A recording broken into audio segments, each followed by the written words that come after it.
Have you ever felt like you're just on autopilot, kind of just going through the motions of your day? Well, that exact feeling is what Emmanuel Inabelli gets right into in his book, Become. It's really a guide for shifting from a life of just reacting to things to a life of true intention, one you actually live by your own design. So let's dive in and see how he suggests we do it. And right off the bat, Inabelli just sets the perfect tone here.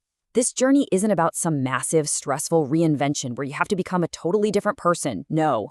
It's about unlocking what's already inside you. It's a process of discovery, not replacement. Super important distinction. Okay, so where does a journey like this even begin?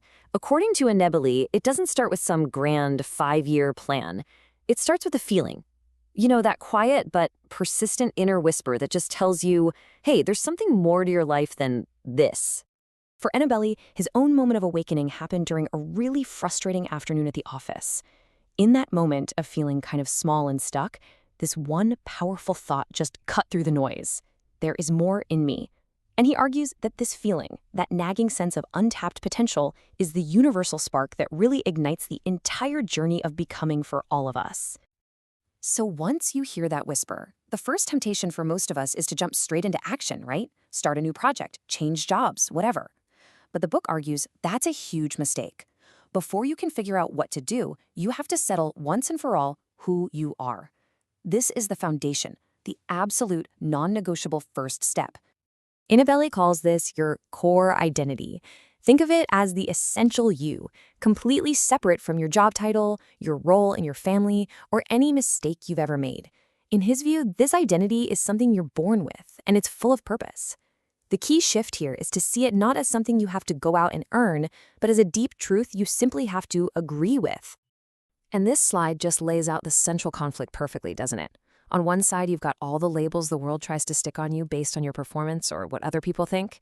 But on the other side, you have what the book calls your core identity, which comes from a much deeper internal source. The whole goal is to learn to tune out all that external noise and really align with that inner truth. This leads us to the book's most crucial formula: identity first, then process, then outcome. So often, we get this completely backward. We want a new outcome, like, say, getting fit, so we jump straight to a process, like a crazy new workout plan. But Inabelli argues that if you haven't first settled your identity as a healthy, active person, that process is never going to stick. You have to define who you are before you decide what you do. All right, so once you've settled the who, the next logical step is, of course, the how. This section is all about commitment, how you turn that internal sense of identity into consistent, intentional action out in the real world. And a really key tool for this is the time block. Now, this is way more than just a to-do list. A time block is like an unbreakable promise you make to yourself.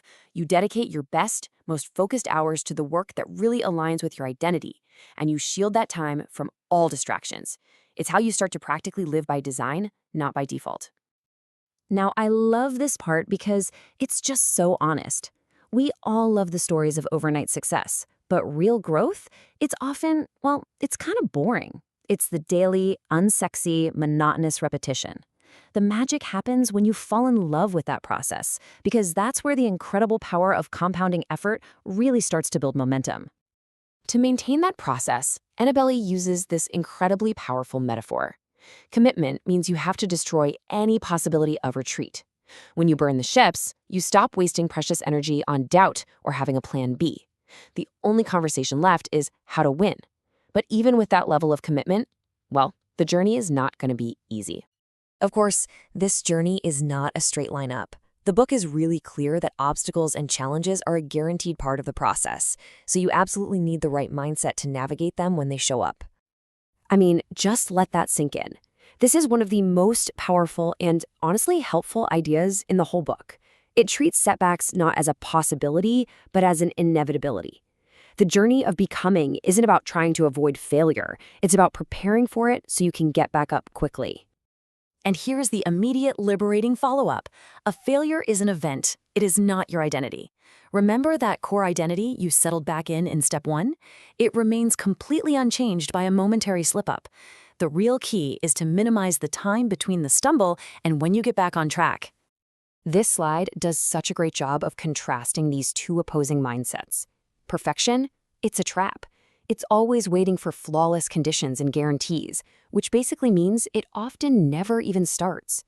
Excellence, on the other hand, is all about progress, not perfection.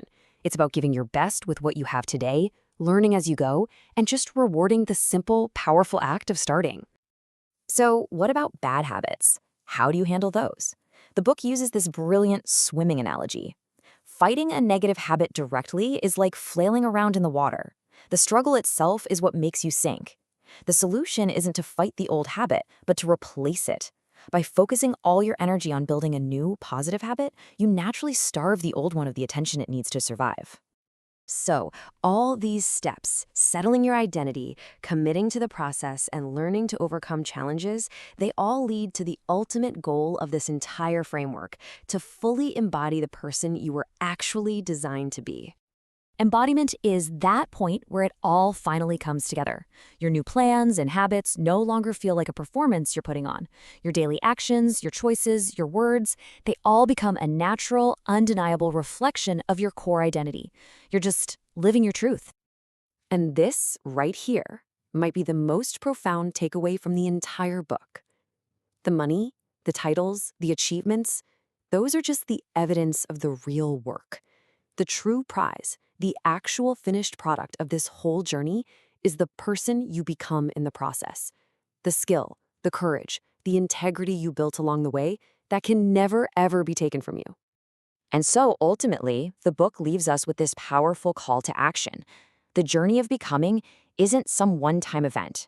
It's a continuous process built on small, faithful steps, day in and day out. So the real question for you is, what is the one intentional step you're going to take today to let that more in you step into the light?